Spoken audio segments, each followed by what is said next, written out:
ஜோதிட செய்திகள் நண்பர்களுக்கு வணக்கம். என் தாய் தந்தை, என் குருநாதர் திருப்பூர் ஜி.கே. ஐயா மற்ற குருமார்களின் பொற்பாதங்களை வணங்கி இந்த பதிவிடுகிறேன். இன்றைய பதிவில் பார்த்தீங்க அப்படின்னு சொன்னால், திருமணம் பொருத்தம் பார்க்கும்போது நிறையா பேர் கேட்குற கேள்வி, அதாவது இப்போ மாப்பிள்ளை பையன் வீட்டிலேருந்து கேட்குறது, கேட்டை நட்சத்திர பெண்ணை திருமணம் செய்யலாமா அப்படின்னு கேட்குறாங்க. எதனால் இப்படி கேட்குறாங்க அப்படின்னு சொன்னால், கேட்டை நட்சத்திரத்தில் பிறந்த பெண்ணை திருமணம் செய்தால் மூத்த சகோதரருக்கு ஆகாதுன்னு சொல்கிறாங்க அப்படிங்கிறாங்க. இது சில பேர் சொல்லிகிட்டு தான் இருக்கிறாங்க. இன்னும் அப்படியெல்லாம் இருக்குதுன்னா ஒன்றுமே கிடையாது. வெறும் நட்சத்திரம் மட்டும் ஒரு சம்பவத்தை நிர்ணயிக்காது. ஜோதிடத்தில் அப்படி ஒரு விதியே கிடையாது. யார் சொன்னாலும் நம்ப வேண்டாம், சரிங்களா?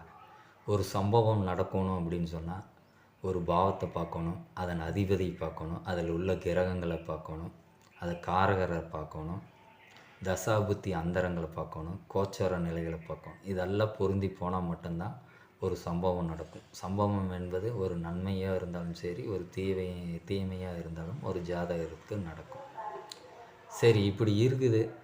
எதனால் இப்படி சொல்லுவாங்க, என்ன காரணமாக இருக்கும் அப்படின்னு பார்த்தீங்கன்னா, அந்த பெண்ணை திருமணம் செய்யக்கூடிய கணவர் ஜாதகத்தில் மூத்த சகோதர ஸ்தானம் அப்படின்னு சொல்லக்கூடிய 11ஆம் இடமும் அதன் அதிபதியும் அதில் உள்ள கிரகமும் பார்த்தீங்க அப்படின்னு சொன்னால் கெட்டு போயிருக்கும்.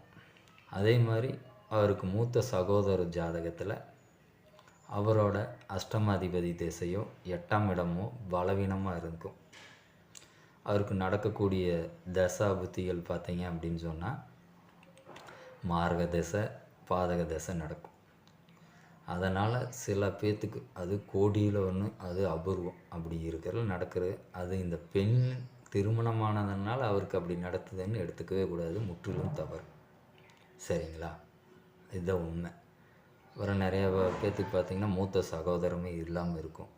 அப்படிங்கும்போது அதை யோசிச்சுக்கலாம். ஒன்று அந்த மாதிரி இருக்கும்.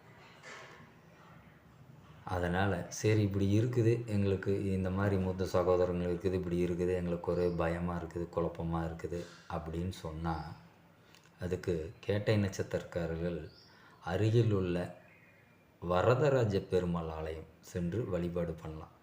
கேட்டை நட்சத்திரத்தன்று அப்போ வழிபாடு பண்ணிவிட்டு நெய் தீபம், சுத்தமான நெய்யை தீபம் போட்டுட்டு வழிபாடு பண்ணிவிட்டு அன்னதானம் செய்யணும்.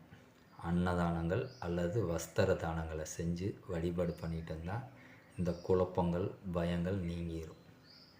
பயம் இல்லை, குழப்பம் இல்லை அப்படின்னா நீங்கள் கேட்ட நட்சத்திர ஜாதக பெண்ணை உங்களுக்கு பொருந்தி வந்தது, மற்ற பொருத்தங்கள் எல்லாம் சிறப்பாக பொருந்தி வந்ததுன்னா தாராளமாக பண்ணுங்கள்.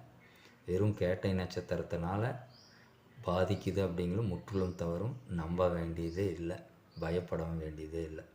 நன்றி, வணக்கம்.